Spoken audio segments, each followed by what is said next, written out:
لمؤلف هذا كتاب الشيخ ابن عطية الله السكندري محمد شفيع هذا الفاتحة.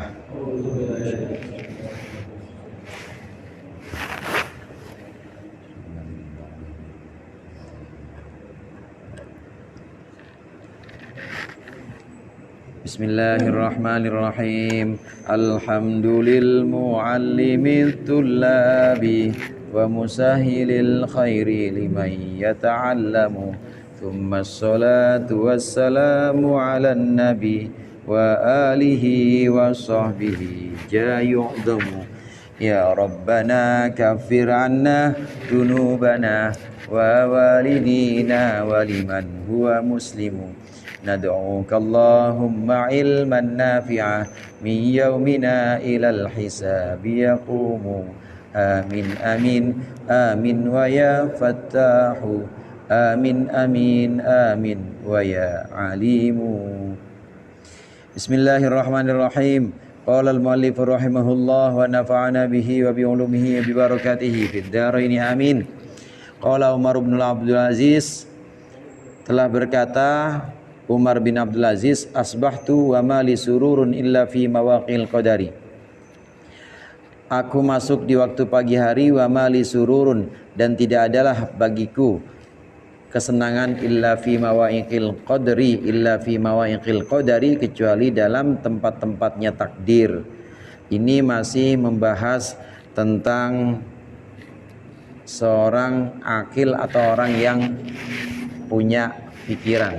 Orang punya pikiran itu artinya orang waras. Yang nggak punya pikiran ya nggak waras. Akil itu artinya orang yang punya akal, yang benar-benar pandangannya, kesadarannya itu benar-benar lurus. Siapa orang akil itu? Orang akil itu orang yang sejak awal hari atau sejak awal dia melakukan aktivitas, maka yang selalu dia pandang pertama kali adalah Allah. Jika kita melakukan satu kegiatan, yang pertama kali kita ingat adalah Allah, maka itu kita termasuk orang yang wasil atau orang yang sampai kepada Allah. Contoh, berangkat kerja, pertama kali yang kita ingat Allah, bismillahirrahmanirrahim misalnya, insya Allah itu termasuk orang yang sampai kepada Allah. Namanya orang berakal. Tapi sebaliknya, kalau orang di awal hari atau di awal memulai aktivitas, yang dia ingat itu bukan Allah, yang dia ingat diri dia sendiri. Ini gua hari ini pengen ngajuin nih, kira-kira terima. Perhitungan gua udah begini, harusnya diterima dan harusnya bla bla bla bla bla. Yang dipandang itu udah kemampuan dirinya, yang dipandang itu udah perhitungan dia lupa sama Allah. Maka itu namanya orang yang gofil atau orang yang lalai. Dari semua pengertian itu dan juga dari beberapa perkataan ulama yang sudah kita bahas kemarin, itu prinsipnya adalah ridho kepada takdir. Mawaqil qadari. Mawaqil qadari itu adalah tempat-tempat takdir atau bentuk-bentuk takdir yang diterapkan oleh Allah kepada kita atau yang memang dipaksakan oleh Allah kepada kita. Memang dipaksakan, karena Allah kan punya sifat qahhar, maha memaksa. Allah punya sifat jabbar, maha menang. Ya memang seperti itu. Memang Allah itu maha memaksa dan Allah itu maha menang.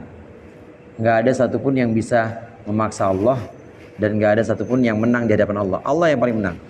Oleh karena itu kita harus benar-benar mengingat Allah bahwa segala yang akan kita lakukan itu tidak lepas dari takdir Allah. Maka di sini yang barusan kita baca, Umar bin Abdul Aziz ini seorang pemimpin dari Bani Umayyah yang juga masih keturunan dari Sayyidina Umar. Kadang-kadang disebut dengan Umar kedua. Umar bin Abdul Aziz ini seorang khalifah yang membukukan hadis pertama kali. Walaupun perintahnya tetap ulama yang disuruh. Yang disuruh itu adalah Imam Az-Zuhri, Syihabuddin Az-Zuhri. Ini muridnya, ini gurunya Imam Malik.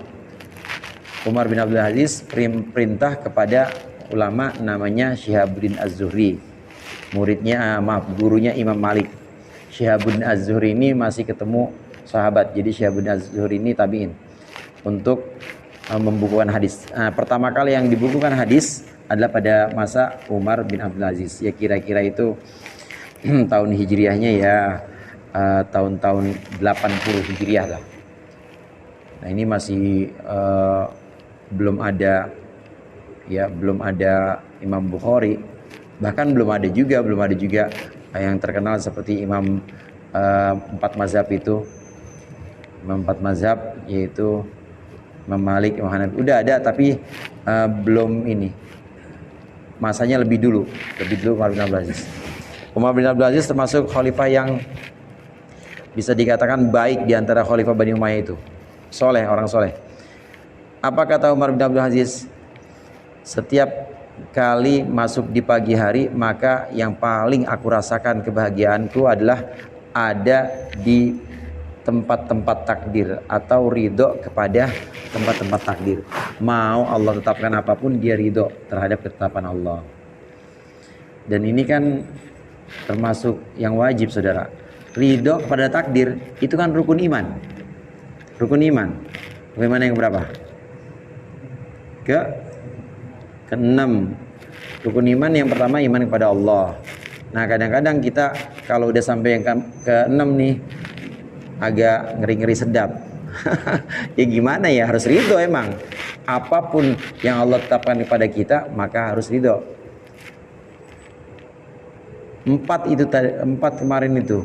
Empat pokoknya yang jadi garis besar itu adalah empat ketetapan, empat model ketetapan. Kalau Allah tetapkan kita misalnya maksiat, itu hakikatnya Allah menetapkan.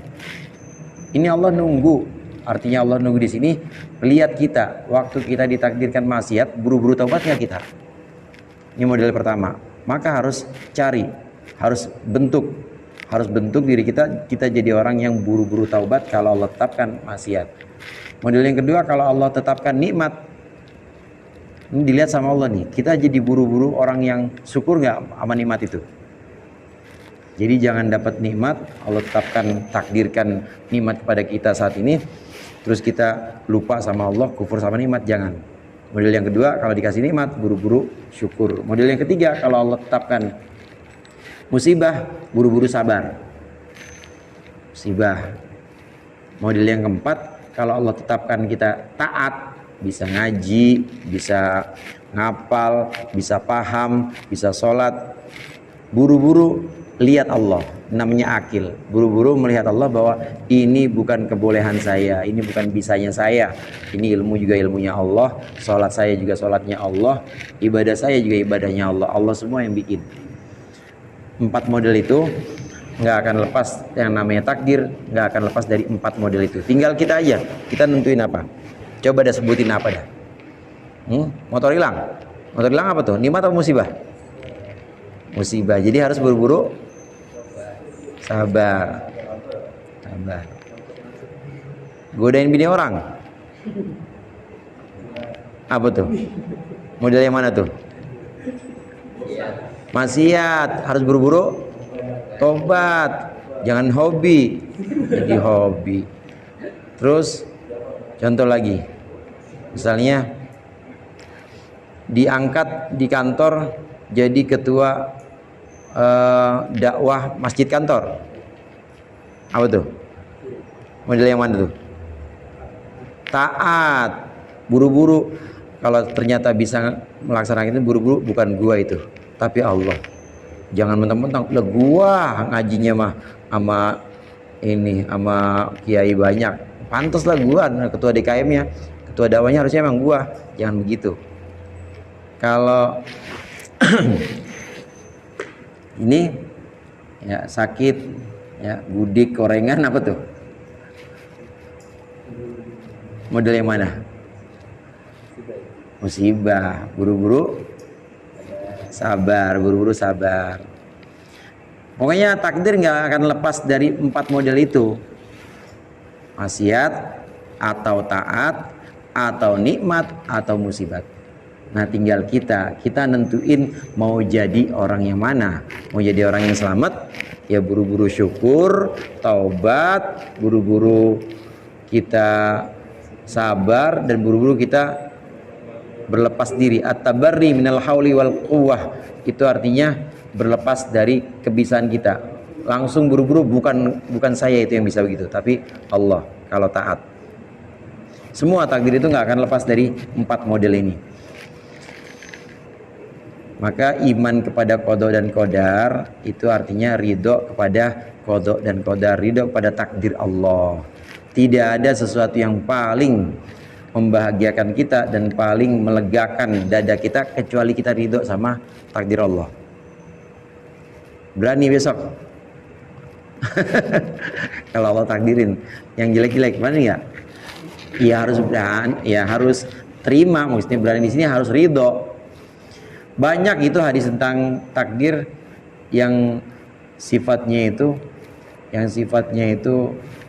benar-benar wanti-wanti kepada kita. Hadis qudsi, "Malam yashkur ala na'mai walam yardo ala qadai falyatlub robban siwai."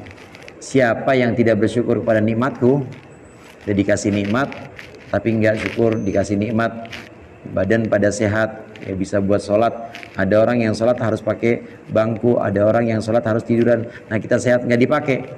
Atau ada orang yang nggak ridho kepada takdirku, kata Allah, maka falyatlub robban siwai. Kalau nggak ridho sama takdirku, cari Tuhan lain aja. Jangan tinggal di bumiku, kata Allah. Kan serem itu. Nggak ada pilihan lain, ya kita takdir harus kita ridho pada takdir itu. Yang kita bahas di sini adalah akil, pandangan orang yang berakal atau orang yang lurus, ya akalnya, pemahamannya. Maka saat dia melakukan sesuatu, Allah, Allah, Allah, pasti di awal hari dan nanti sepanjang hari yang terjadi itu adalah takdir Allah, takdir demi takdir yang sudah Allah tetapkan hari itu. Maka kita harus buru-buru melakukan 4 hal tadi. Mungkin syukur, mungkin taubat, mungkin kita sabar, atau mungkin kita at-tabarri minal hauli wal quwwah. Syekh Abdul Qadir Jilani itu pernah berpesan bahwa seorang hamba itu bisa sampai kepada derajat yang sempurna, bisa sampai kepada kebahagiaan yang hakiki itu kalau melakukan 3 hal. Yang pertama, imtithalu awamirillah, melakukan perintah-perintah Allah. Yang kedua, ijtinabu nawahihi, menjauhkan larangan Allah. Yang biasa kita dengarkan itu ya tiap Jumat ya, laksanakan perintah-perintah Allah dan menjauhkan larangan-larangan. Tambah 1, kata Syekh Abdul Qadir Jilani, kalau mau sempurna, kalau mau benar-benar derajatnya tinggi, kemudian mencapai kebahagiaan hakiki, maka tambah 1, yaitu at-tabarri minal hauli wal quwwah, membebaskan diri dari klaim ini sholatku, ini ibadahku, ini bisaku ya Allah, ini aku ya Allah, aku suami dimainin, nggak ini aku istri macam apa tuh, udah ketinggian tuh, udah ketinggian menaruh harga dirinya. Nggak usah tinggi-tinggi, nanti jatuh. Kalau kita ketinggian naruh harga dirinya, begitu Allah tetapkan, Allah takdirkan bahwa istri kita misalnya rada bawel, ya udah panas mulu rumah bawaannya, pergi mulu mau kemana, ngaji buat pelarian ya. Ngapain bang ngaji, malas gue di rumah. Berantem mulu, tapi bagus pelarian yang ngaji sih, cakep. Yang namanya takdir itu bagian dari manifestasi atau perwujudan sifat qaharnya Allah. Allah maha memaksa. Sifat jabbarnya Allah, Allah maha menang. Memang seperti itu namanya sifat rububiyah, ketuhanan Allah. Ya sifatnya antara lain maha memaksa, maha menang. Sifat rububiyah nggak bisa kita lawan, tapi bisa kita carikan atau bisa kita timpalin. Maksudnya kita timpalin dengan apa? Dengan sifat ubudiyah. Kalau Allah menunjukkan sifat rububiyah, maka kita harus kita timpalin atau harus kita seimbangkan dengan sifat ubudiyah. Ya kita emang nggak bisa apa-apa, udah gitu aja. Ridho kepada takdir Allah atau ketetapan Allah. Serem itu kalau kita suruh nyari bumi selain bumiku. Mars punya Allah juga. Mau bulan punya siapa? Punya Allah juga. Mau cari Tuhan selain Allah susah juga. Ya udah ridho aja udah. Ridho pada takdir, pada ketetapan-ketetapan Allah. Orang yang berakal selalu seperti itu. Di awal kegiatan selalu melihat Allah, bismillahirrahmanirrahim. Minimal bismillah. Allah, dengan nama Allah aku bisa ngaji. Bismillah, dengan nama Allah aku bisa kerja. Bismillah, dengan nama Allah. Nah, nanti di tengah-tengah kemudian Allah tetapkan musibah misalnya, karena dari awal kita ingat Allah, maka saat musibah kita langsung ingat Allah juga. Allah ini yang menetapkan aku musibah. Karena dari awal hari kita udah menyandarkan semua itu kepada Allah, maka ketika dapat nikmat langsung kita ingat Allah. Allah yang kasih, alhamdulillah, dan seterusnya. Wa qala Abu Utsman radhiyallahu taala anhu, Abu Utsman berkata, mundu arba'ina sanatan, sejak 40 tahun, ma'aqamani Allahu fi halin, tidak pernah Allah memberikan makom kepadaku, memberikan tempat kepadaku, tidak pernah Allah memposisikan aku fi halin, dalam satu keadaan, fakarihtuhu, lalu aku benci terhadap keadaan itu, wala naqalani, dan tidaklah Allah memindahkan aku ila ghairihi, kepada keadaan yang lain, fasakhatuhu, maka kemudian aku murka kepada ghairihi, kepada keadaan yang lain itu. Ini seorang wali namanya Abu Utsman. Abu Utsman ini wali. Syaratnya wali memang itu tadi, ridho.